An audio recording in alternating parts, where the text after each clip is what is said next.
Tunapokuwa katika mapito ya duniani, binadamu ni wajanja sana na huwa tunazalauliana sana, lakini dunia haina mwenyewe na dunia haina mjuaji.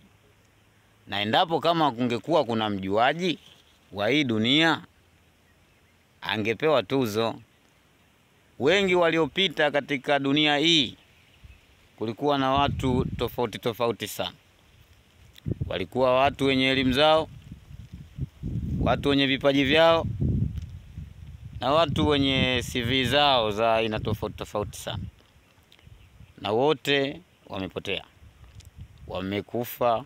Wengine ndugu zetu, jamaa zetu, marafiki zetu wamepotea.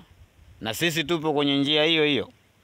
Haijalishi leo, kesho, baadaye au muda gani. Mimi unayeniona hapa ni binadamu ambaye nimezaliwa na mama yangu kwenye shida. Nimepitia changamoto nyingi sana kama wewe na mwingine na mwingine. Wazazi wanapokuwa na malumbano katika mfumo wa familia zetu, watoto ndio huwa tunalostika sana. Baba na mama wanapokorofishana, wanapogombana, wanapoachana, asilimia kubwa sana ya wazazi wa kiume huachia wake zao watoto, huacha na mimba. Wanahangaika, wanateseka mpaka wanajifungua, na watalea watoto mpaka watakuwa. Mtoto atapitia kwenye changamoto nyingi sana, mateso mbalimbali.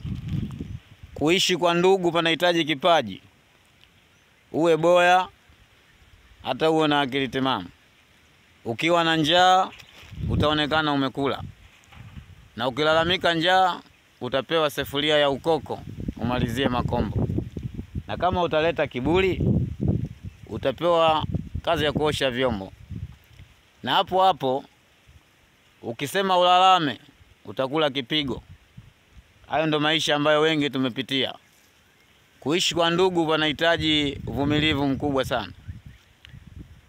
Hasa baba wengi waliotelekeza watoto zao wamepitia kwenye changamoto mbalimbali. Wameteseka, wamenyanyasika, wamepitia vitu vingi sana, nusura kufa. Inshallah Mungu amewajalia leo wamepata maisha yao, wana majumba yao, wana magari yao, nao wana maisha yao.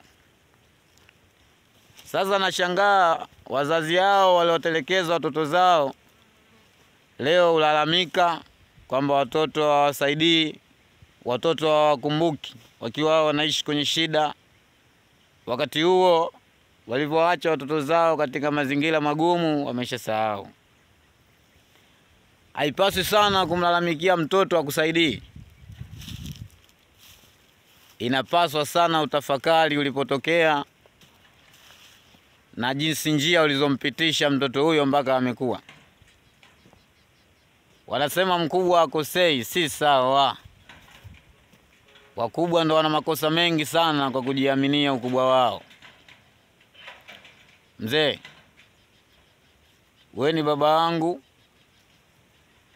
ambaye nakupenda sana.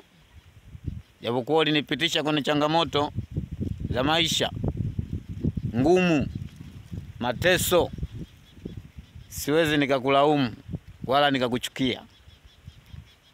Nakupenda sana na nakuheshimu sana na kurespect kwa kunipa changamoto hizo. Nimejifunza mpaka sasa naishi. Siwezi nikakulaumu wala nikalaumu ugomvi wenu, ila amani katika maisha ni silaha tosha.